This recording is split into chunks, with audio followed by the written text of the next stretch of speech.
Flat Stanley, His Original Adventure by Jeff Brown. Chapter 1 The Big Bulletin Board. Breakfast was ready. "I will go wake the boys," Mrs. Lambchop said to her husband, George Lambchop. Just then, their younger son, Arthur, called from the bedroom he shared with his brother, Stanley. "Hey, come and look, hey!" Mr. and Mrs. Lambchop were both very much in favor of politeness and careful speech. "Hay is for horses, Arthur, not people," Mr. Lambchop said as they entered the bedroom. "Try to remember that." "Excuse me," Arthur said, "but look." He pointed to Stanley's bed. Across it lay the enormous bulletin board that Mr. Lambchop had given the boys a Christmas ago, so that they could pin up pictures and messages and maps. It had fallen during the night on top of Stanley. But Stanley was not hurt. In fact, he would still have been sleeping if he had not been woken by his brother's shout. "What's going on here?" he called out cheerfully from beneath the enormous board. Mr. and Mrs. Lambchop hurried to lift it from the bed. "Heavens!" said Mrs. Lambchop. "Gosh!" said Arthur. "Stanley's flat." "As a pancake," said Mr. Lambchop. "Darndest thing I've ever seen." "Let's all have breakfast," Mrs. Lambchop said. "Then Stanley and I will go see Dr. Dan and hear what he has to say." In his office, Dr. Dan examined Stanley all over. "How do you feel?" he asked.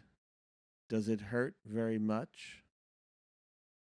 "I felt sort of tickly for a while after I got up," Stanley Lambchop said. "But I feel fine now." "Well, that's mostly how it is with these cases," said Dr. Dan.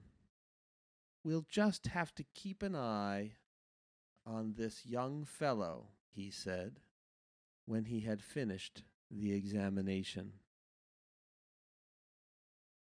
"Sometimes we doctors, despite all our years of training and experience, can only marvel at how little we really know."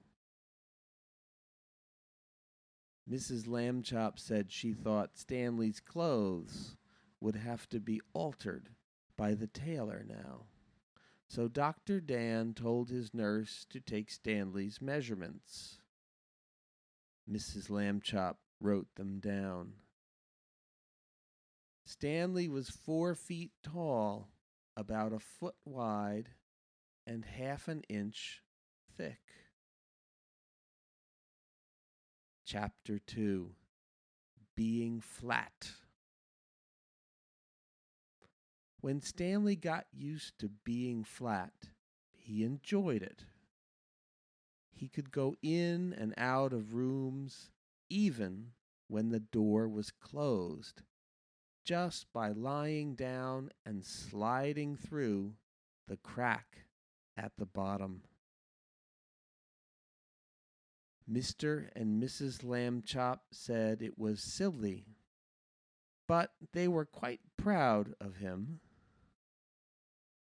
Arthur got jealous and tried to slide under a door, but he just banged his head. Being flat could also be helpful, Stanley found. He was taking a walk with Mrs. Lambchop one afternoon when her favorite ring fell from her finger. The ring rolled across the sidewalk and down between the bars of a grating that covered a deep, dark shaft. Mrs. Lambchop began to cry. I have an idea, Stanley said. He took the laces out of his shoes and an extra pair out of his pocket and tied them all together to make one long lace. Then he tied one end of that to the back of his belt and gave the other end to his mother. Lower me, he said, and I will look for the ring. Thank you, Stanley, Mrs. Lambchop said. She lowered him between the bars and moved him carefully up and down and from side to side, so that he could search the whole floor of the shaft. 2 policemen came by and stared at Mrs. Lambchop as she stood holding the long lace that ran down through the grating. She pretended not to notice them. What's the matter, lady? The first policeman asked. Is your yo-yo stuck? I am not playing with a yo-yo, Mrs. Lambchop said sharply. My son is at the other end of this lace, if you must know. Get the net, Harry, said the second policeman. We have caught a cuckoo. Just then, down in the shaft, Stanley cried out, Hooray! Mrs. Lambchop pulled him up and saw that he had the ring. Good for you, Stanley, she said. Then she turned angrily to the policeman. A cuckoo indeed, she said. Shame. The policeman apologized. We didn't get it, lady, they said. We have been hasty. We see that now. People should think twice before making rude remarks, said Mrs. Lambchop, and then not make them at all. The policemen realized that was a good rule, and they said they would try to remember it. One day, Stanley got a letter from his friend, Thomas Anthony Jeffrey, whose family had moved recently to California. A school vacation was about to begin, and Stanley was invited to spend it with the Jeffreys. Oh boy, Stanley said, I would love to go. Mr. Lambchop sighed. A round-trip train or airplane ticket to California is very expensive, he said. I will have to think of some cheaper way. When Mr. Lambchop came home from the office that evening, he brought with him an enormous brown paper envelope.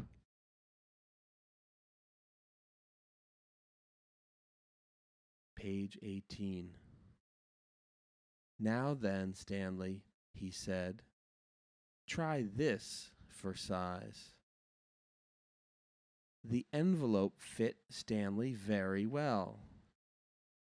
There was even room left over, Mrs. Lambchop discovered, for an egg salad sandwich made with thin bread and a toothbrush case filled with milk.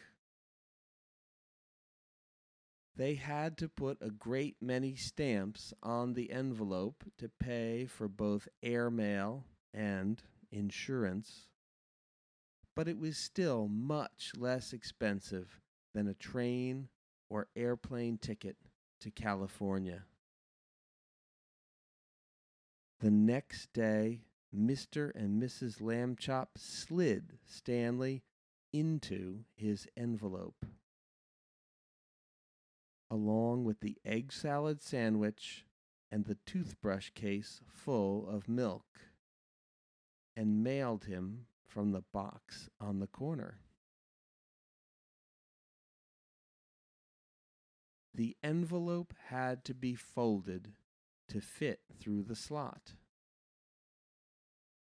But Stanley was a limber boy, and inside the box he straightened right up again. Mrs. Lambchop was nervous because Stanley had never been away from home alone before.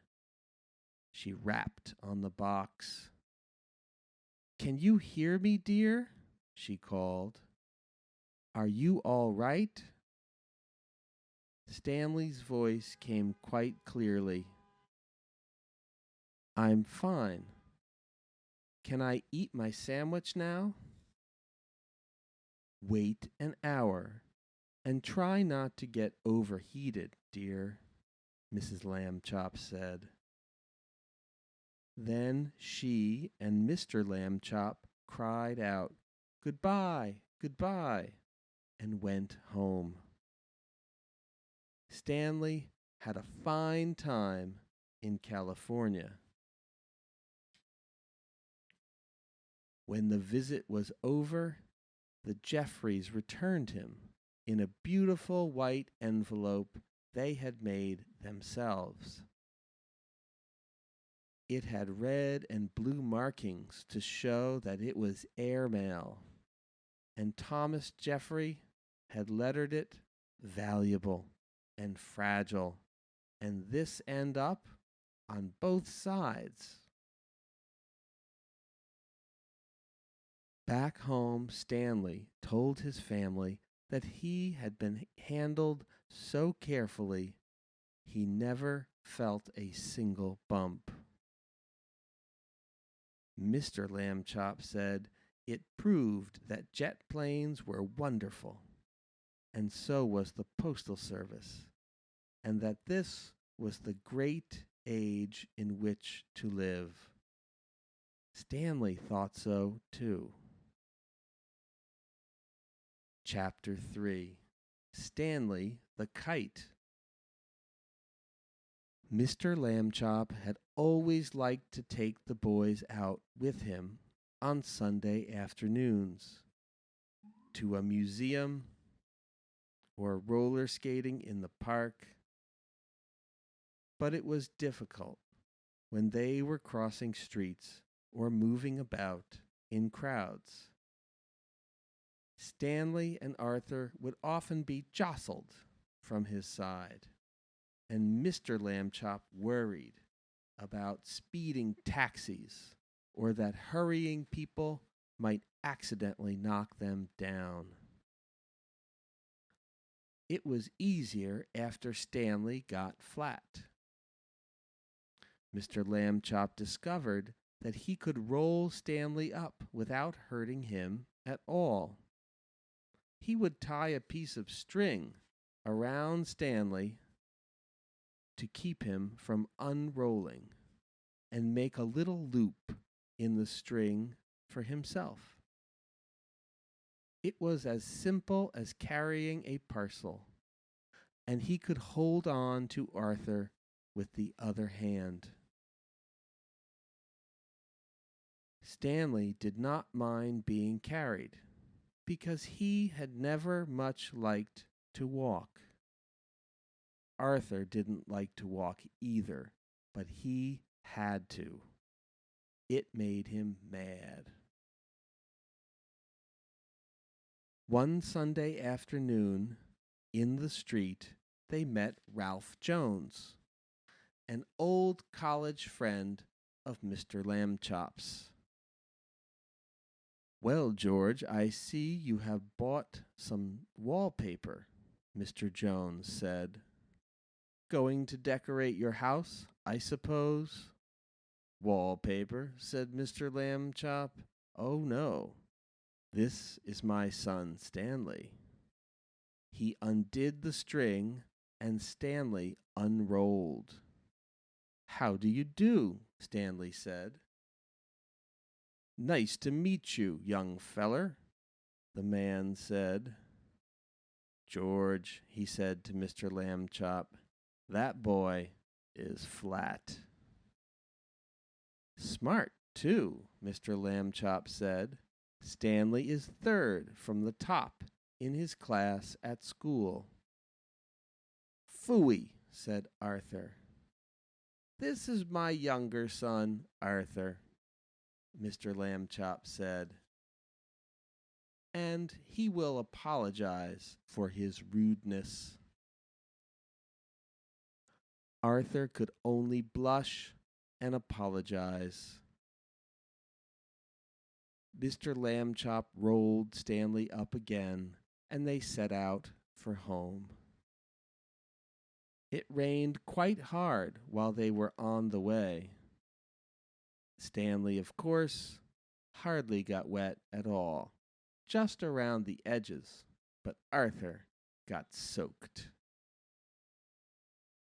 Late that night, Mr. and Mrs. Lambchop heard a noise out in the living room. They found Arthur lying on the floor near the bookcase. He had piled a great many volumes of the Encyclopedia Britannica on top of himself. Put some more on me, Arthur said.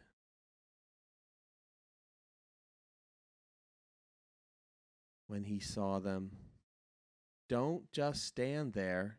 Help me.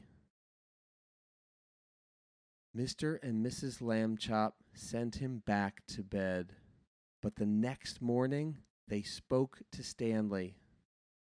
Arthur can't help being jealous, they said. Be nice to him. You're his big brother, after all. The next Sunday, Stanley and Arthur went to the park by themselves. The day was sunny, but windy too, and many older boys were flying beautiful, enormous kites with long tails, made in all the colors of the rainbow. Arthur sighed. Someday, he said, I will have a big kite, and I will win a kite flying contest and be famous like everyone else. Nobody knows who I am these days. Stanley remembered what his parents had said. He went to a boy whose kite was broken and borrowed a large spool of string. You can fly me, Arthur, he said. Come on. He attached the string to himself and gave Arthur the spool to hold. He ran lightly across the grass, sideways to get up speed, and then he turned to meet the breeze. Up, up, up went Stanley, being a kite. He knew just how to manage on the gusts of wind. He faced full into the wind if he wanted to rise, and let it take him from behind when he wanted speed. He had only to turn his thin edge to the wind, carefully, a little at a time, so that it did not hold him. And then he would slip gracefully down toward the earth again. Arthur let out all the string, and Stanley soared high above the trees. A beautiful sight in his red shirt and blue trousers against the pale blue sky. Everyone in the park stood still to watch. Stanley swooped right and then left in long matched swoops. He held his arms by his sides and zoomed at the ground like a rocket and curved up again toward the sun. He side-slipped and circled and made figure eights and crosses and a star. Nobody has ever flown the way Stanley Lambchop flew that day. Probably no one ever will again. After a while, of course, people grew tired of watching, and Arthur got tired of running about with the empty spool. Stanley went right on, though, showing off. 3 boys came up to Arthur and invited him to join them for a hot dog and some soda pop. Arthur left the spool wedged in the fork of a tree. He did not notice, while he was eating the hot dog, that the wind was blowing the string and tangling it about the tree. The string got shorter and shorter, but Stanley did not realize how low he was until leaves brushed his feet, and then it was too late. He got stuck in the branches. 15 minutes passed before Arthur and the other boys heard his cries and climbed up to set him free. Stanley would not speak to his brother that evening, and at bedtime, even though Arthur had apologized, he was still cross. Alone with Mr. Lambchop in the living room, Mrs. Lambchop sighed and shook her head. "You're at the office all day, having fun," she said. "You don't realize what I go through with the boys. They're very difficult." "Kids are like that," Mr. Lambchop said. "Phases. Be patient, dear." Chapter 4. The Museum Thieves. Page 38. Mr. and Mrs. O.J. Dart lived in the apartment above the Lambchops. Mr. Dart was an important man, the director of the famous Museum of Art downtown in the city. Stanley Lambchop had noticed in the elevator that Mr. Dart, who was ordinarily a cheerful man, had become quite gloomy. But he had no idea what the reason was. And then at breakfast one morning, he heard Mr. and Mrs. Lambchop talking about Mr. Dart. "I see," said Mr. Lambchop, reading the paper over his coffee cup, "that still another painting has been stolen from the famous museum. It says here that Mr. O.J. Dart, the director, is at his wits' end." "Oh dear, are the police no help?" Mrs. Lambchop asked. "It seems not," said Mr. Lambchop. "Listen to what the chief of police told the newspaper. 'We suspect a gang of sneak thieves. These are the worst kind. They work by sneakery, which makes them very difficult to catch. However, my men and I will keep trying. Meanwhile, I hope people will buy tickets for the policeman's ball and not park their cars where signs say don't.'" The next morning, Stanley Lambchop heard Mr. Dart talking to his wife in the elevator. These sneak thieves work at night, Mr. Dart said. It is very hard for our guards to stay awake when they have been on duty all day. And the famous museum is so big, we cannot guard every picture at the same time. I fear it is hopeless, hopeless, hopeless. Suddenly, as if an electric light bulb had lit up in the air above his head, giving out little shooting lines of excitement, Stanley Lambchop had an idea. He told it to Mr. Dart. Stanley, Mr. Dart said, if your mother will give her permission, I will put you and your plan to work this very night. Mrs. Lambchop gave her permission.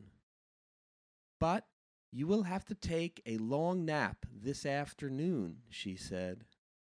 I won't have you up till all hours unless you do.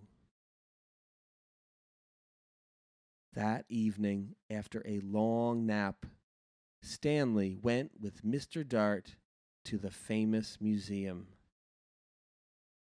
Mr. Dart took him into the main hall, where the biggest and the most important paintings were hung. He pointed to a huge painting that showed a bearded man wearing a floppy velvet hat, playing a violin for a lady who lay on a couch. There was a half-man, half-horse person standing behind them, and 3 fat children with wings were flying around above. That, Mr. Dart explained, was the most expensive painting in the world. There was an empty picture frame on the opposite wall. We shall hear more about that later on. Mr. Dart took Stanley into his office and said, "It is time for you to put on a disguise." "I already thought of that," Stanley Lambchop said, "and I brought one. My cowboy suit. It has a red bandana that I can tie over my face. Nobody will recognize me in a million years." "No," Mr. Dart said. "You will have to wear the disguise I have chosen." From a closet he took a white dress with a blue sash, a pair of shiny little pointed shoes, a wide straw hat with a blue band that matched the sash, and a wig and a stick. The wig was made of blonde hair, long and done in ringlets. The stick was curved at the top, and it, too, had a blue ribbon on it. "In this shepherdess disguise," Mr. Dart said, "you will look like a painting that belongs in the main hall. We do not have cowboy pictures in the main hall." Stanley was so disgusted he could hardly speak. "I will look like a girl, that's what I will look like," he said. "I wish I had never had my idea." But he was a good sport, so he put on the disguise. Back in the main hall, Mr. Dart helped Stanley climb up into the empty picture frame. Stanley was able to stay in place because Mr. Dart had cleverly put 4 small spikes into the wall, one for each hand and foot. The frame was a perfect fit. Against the wall, Stanley looked just like a picture, except for one thing, Mr. Dart said. Shepherdesses are supposed to look happy. They smile at their sheep and at the sky. You look fierce, not happy, Stanley. Page 50. Stanley tried hard to get a faraway look in his eyes, and even to smile a little bit. Mr. Dart stood back a few feet and stared at him for a moment.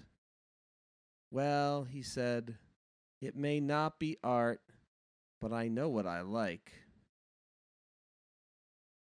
He went off to make sure that certain other parts of Stanley's plan were taken care of, and Stanley was left alone.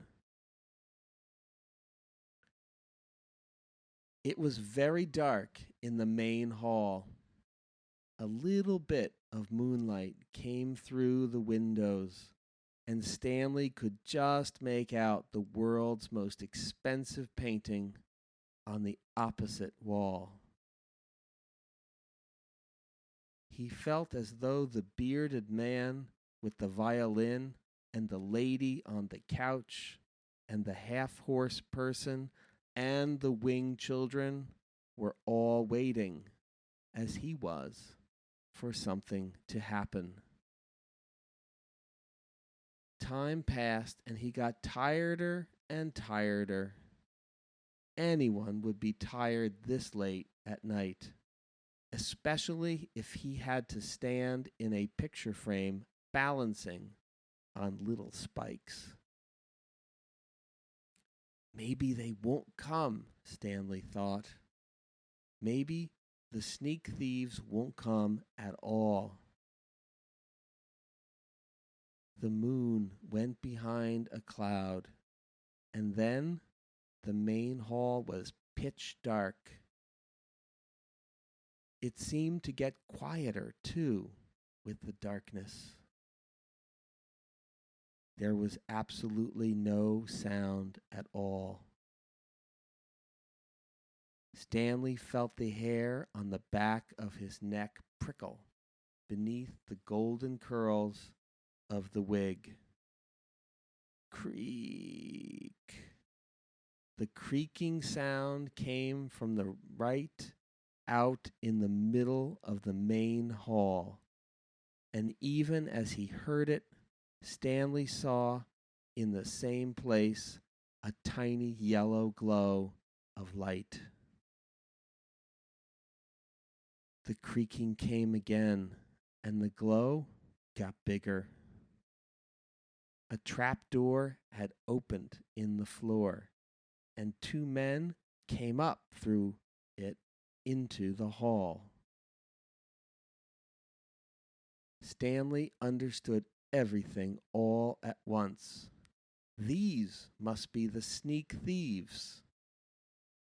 They had a secret trapdoor entrance into the museum from outside. That's why they had never been caught. But now, tonight, they were back to steal the most expensive painting in the world. He held very still in his picture frame and listened to the sneak thieves. This is it, Max, said the first one. This is where we art robbers pull a sensational job whilst the civilized community sleeps. Right, Luther, said the other man. In all this great city, there is no one to suspect us. Ha ha, thought Stanley Lambchop. That's what you think. The sneak thieves put down their lantern and took the world's most expensive painting off the wall. What would we do to anyone who tried to capture us, Max? The first man asked. We would kill him. What else? His friend replied. That was enough to frighten Stanley, and he was even more frightened when Luther came over and stared at him. This sheep girl, Luther said. I thought sheep girls were supposed to smile, Max. This one looks scared. Just in time, Stanley managed to get a faraway look in his eyes again and to smile, sort of. You're crazy, Luther, Max said. She's smiling, and what a pretty little thing she is, too. That made Stanley furious. He waited until the sneak thieves had turned back to the world's most expensive painting, and he shouted in his loudest, most terrifying voice, Police! Police! Mr. Dart! The sneak thieves are here!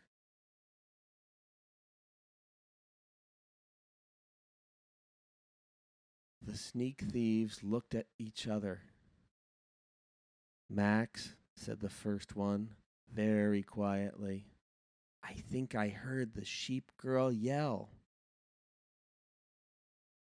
I think I did too, said Max in a quivery voice. Oh boy, yelling pictures. We both need a rest. You'll get a rest, all right, shouted Mr. Dart, rushing in with the chief of police and lots of guards and policemen behind him. You'll get arrested. That's what, ha ha ha.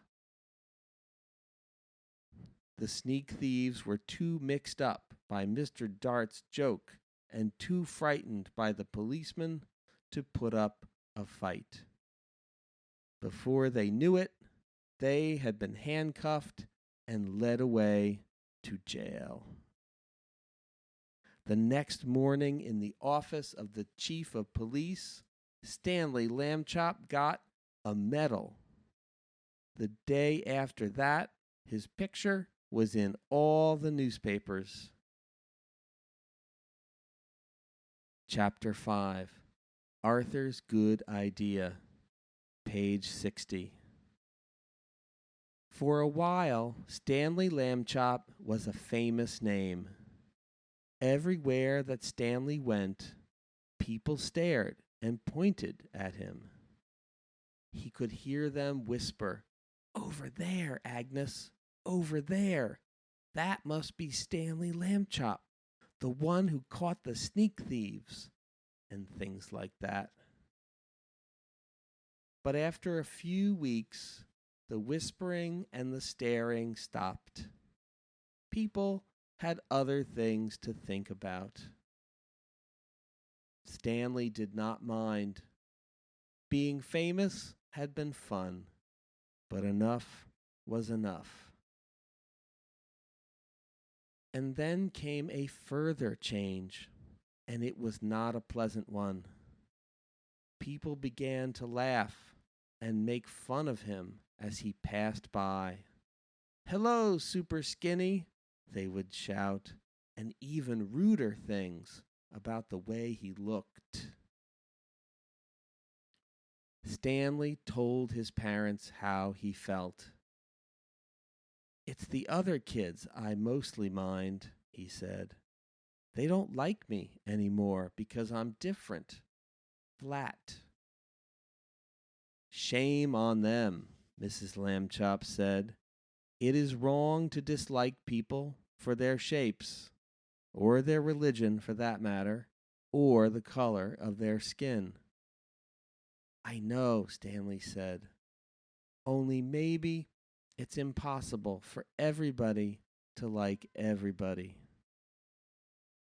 Perhaps, said Mrs. Lambchop, but they can try. Later that night, Arthur Lambchop was woken by the sound of crying. In the darkness, he crept across the room and knelt by Stanley's bed. "Are you okay?" he said. "Go away," Stanley said. "Don't be mad at me," Arthur said. "You're still mad because I let you get tangled the day you were my kite, I guess." "Skip it, will you?" Stanley said. "I'm not mad. Go away. Please, let's be friends." Arthur couldn't help crying a little, too. "Oh, Stanley," he said, "please tell me what's wrong." Stanley waited for a long time before he spoke. "The thing is," he said, "I'm just not happy anymore. I'm tired of being flat. I want to be a regular shape again, like other people.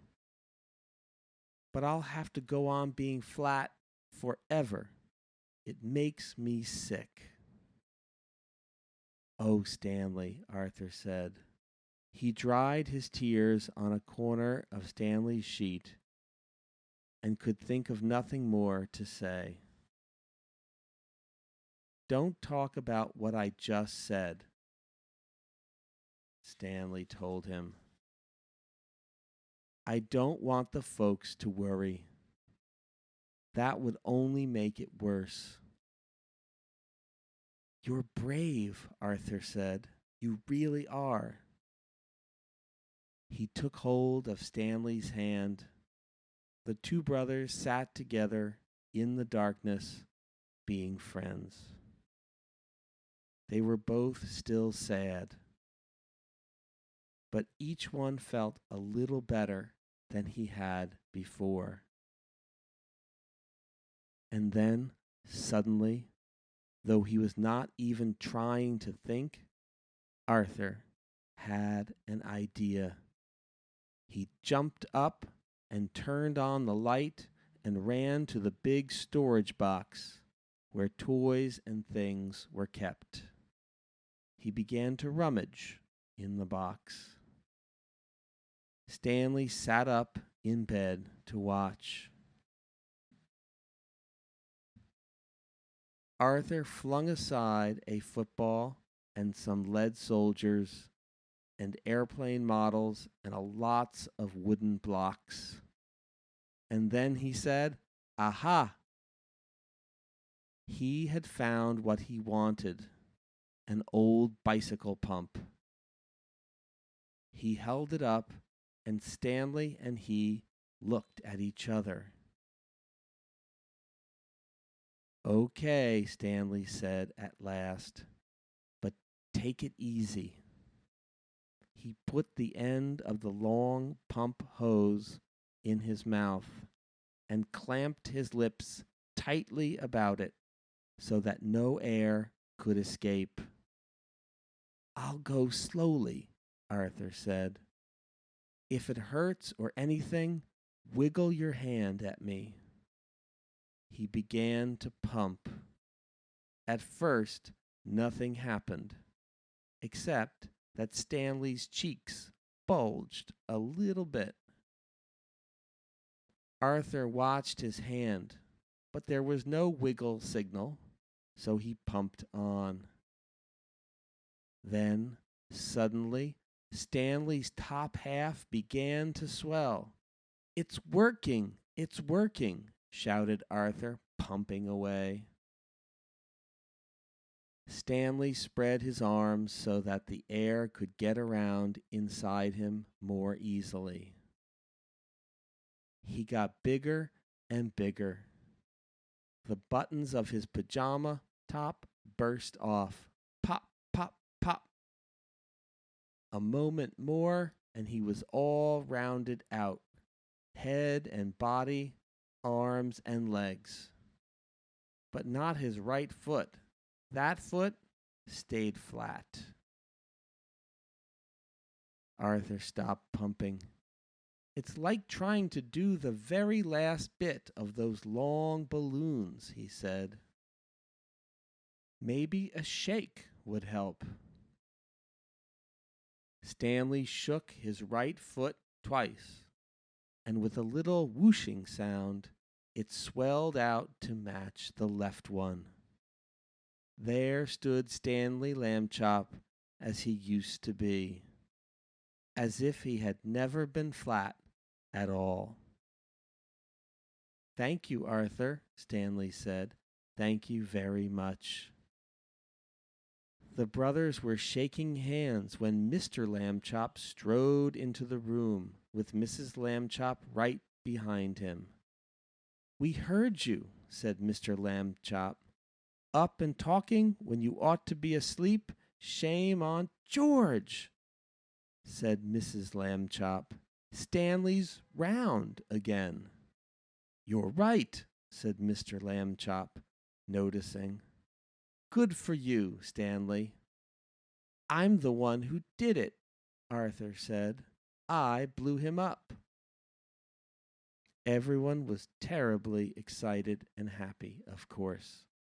Mrs. Lambchop made hot chocolate to celebrate the occasion, and several toasts were drunk to Arthur for his cleverness. When the little party was over, Mr. and Mrs. Lambchop tucked the boys back into their beds and kissed them, and then they turned out the light. Good night, they said. Good night, said Stanley and Arthur. It had been a long and tiring day. Very soon, all the Lambchops were asleep. The end.